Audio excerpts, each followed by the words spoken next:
Semangat ya, kembali lagi nih bersama kami berdua. Saya Mariana Dan saya Suci yang akan menemani kalian pada pembelajaran hari ini.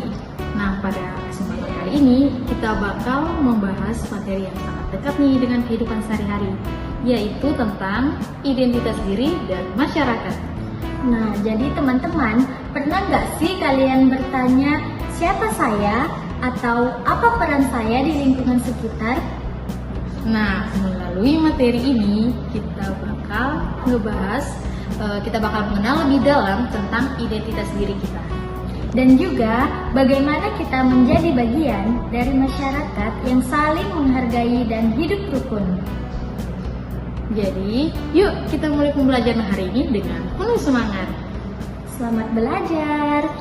Teman-teman, sekarang kita masuk ke pembahasan inti, yaitu tentang identitas diri. Identitas diri adalah segala sesuatu yang menggambarkan siapa kita sebagai individu. Betul sekali Mariana. Jadi, identitas diri itu meliputi banyak hal seperti umur, nama, jenis kelamin, alamat, hobi, cita-cita, sifat, atau karakter yang kita miliki. Nah, contohnya seperti saya suka membaca dan bercita-cita menjadi guru. Saya juga termasuk orang yang suka belajar hal-hal baru. Kalau saya sendiri, saya suka menggambar, senang membantu teman, dan bercita-cita menjadi desainer. Nah, itu semua adalah bagian dari identitas diri saya. Teman-teman, penting sekali bagi kita untuk mengenal identitas diri sejak dini. Karena dengan mengenal diri sendiri, kita bisa mengetahui kelebihan dan kekurangan yang kita miliki. Misalnya, jika kita tahu bahwa kita pandai menggambar, kita bisa mengembangkan kemampuan tersebut. Dan jika kita masih merasa kurang dalam suatu hal tersebut kita bisa berusaha untuk memperbaikinya. Selain itu, setiap orang memiliki identitas diri yang berbeda-beda. Tidak ada dua orang pun yang benar-benar sama. Bahkan anak kembar sekalipun pasti memiliki perbedaan. Wah, padahal kalau mau dibilang anak kembar harusnya bisa sama ya, tapi memiliki perbedaan yang berbeda nih teman-teman. Nah, perbedaan ini juga bisa berupa hobi, sifat, kebiasaan, maupun cara berpikir, meskipun kalian adalah anak kembar. Jadi, oleh karena itu, kita harus saling menghargai dan menghormati perbedaan tersebut ya teman-teman. Nah, sekarang kita masuk ke pembahasan berikutnya, yaitu tentang masyarakat.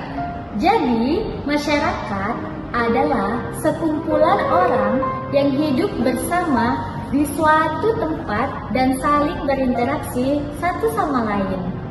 Contohnya adalah lingkungan keluarga, sekolah, dan lingkungan tempat tinggal kita. Nah, di dalam masyarakat, kita tidak bisa hidup sendiri ya teman-teman. Kita membutuhkan orang lain dalam kehidupan sehari-hari. Misalnya, di rumah kita membutuhkan orang tua untuk membimbing dan merawat kita. Di sekolah, kita belajar bersama teman dan dibimbing oleh guru. Dan di lingkungan sekitar juga, kita berinteraksi dengan tetangga. Jadi, hal ini menunjukkan bahwa manusia adalah makhluk sosial yang saling membutuhkan satu sama lain. Jadi sebagai bagian dari masyarakat, kita juga memiliki peran dan tanggung jawab. Sebagai siswa, kita memiliki tanggung jawab untuk belajar dengan rajin, menghormati guru, dan menaati peraturan di sekolah. Di rumah, kita bisa membantu orang tua seperti merapikan kamar, menyapu, atau membantu pekerjaan rumah lainnya. Jadi jangan malas-malasan ya kalau di rumah. Nah, sebaiknya di lingkungan masyarakat, kita bisa bersikap ramah, sopan, dan saling membantu antara tetangga. Nah, selain peran juga, kita harus menerapkan nilai-nilai penting dalam kehidupan bermasyarakat. Seperti kerjasama, gotong royong, toleransi, dan saling menghargai. Nah, contohnya apa aja tuh?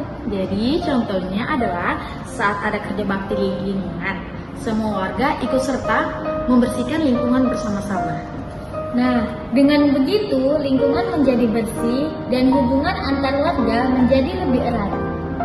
Teman-teman, memahami identitas diri juga membantu kita dalam berinteraksi di masyarakat. Karena ketika kita sudah mengenal diri sendiri, kita akan lebih percaya diri saat bergaul dengan orang lain. Kita juga bisa menempatkan diri dengan baik dari berbagai situasi. Nah, misalnya kita tahu kapan harus berbicara sopan, kapan harus membantu, dan bagaimana bersikap dengan baik antara sesama manusia. Namun, dalam kehidupan bermasyarakat, terkadang kita juga menghadapi perbedaan pendapat. Nah, di sini nih pentingnya sikap saling menghargai dan toleransi. Kita tidak boleh memaksakan pendapat kita kepada orang lain ya teman-teman. Jadi kita juga harus menghargai pendapat orang lain. Sebaliknya, kita harus saling belajar mendengarkan dan menghormati pendapat orang lain juga ya teman-teman. Teman-teman, jadi bagian dari masyarakat juga berarti kita harus menjaga sikap dan perilaku kita. Karena apa yang kita lakukan akan berdampak pada orang lain. Jadi jika kita bersikap baik, maka lingkungan kita juga akan menjadi lebih nyaman. Sebaliknya, jika kita bersikap tidak baik, maka bisa menimbulkan masalah di lingkungan. Oleh karena itu, penting bagi kita untuk selalu bersikap jujur, disiplin, dan bertanggung jawab. Dengan begitu, kita bisa menjadi anggota masyarakat yang baik dan bermanfaat. Jadi teman-teman, dari pembahasan hari ini, kita bisa memahami bahwa identitas diri dan masyarakat saling berkaitan ya. Identitas diri juga membantu kita mengenal siapa kita, sedangkan masyarakat membantu kita belajar untuk hidup bersama orang lain. Jika kita memahami keduanya, kita bisa menjadi pribadi yang lebih baik lagi ya teman-teman. Sekarang, coba kalian renungkan, siapa sih diri kalian? Apa sih kelebihan yang kalian miliki? Dan bagaimana peran kalian di rumah, di sekolah, serta lingkungan sekitar? Yuk, mulai dari sekarang kita belajar untuk mengenal diri sendiri dan menjadi bagian masyarakat yang baik. Tetap semangat belajar ya teman-teman. Wah teman-teman, tidak terasa ya, kita sudah sampai di akhir pembelajaran pada hari ini. Jadi hari ini kita sudah belajar tentang identitas diri dan masyarakat, mulai dari mengenal diri sendiri hingga memahami peran kita di lingkungan sekitar. Semoga materi yang kita bahas hari ini bisa membantu kita lebih mengenal diri sendiri dan juga bisa menjadi pribadi yang baik, saling menghargai, serta mampu hidup rukun di masyarakat. Jangan lupa untuk selalu menerapkan hal-hal baik dalam kehidupan sehari-hari ya. Oh ya teman-teman, jangan lupa di-share video ini ya. Dan terus semangat belajar dan jangan pernah berhenti untuk menjadi versi terbaik dari diri kalian sendiri. Sampai jumpa di pembelajaran berikutnya. See you!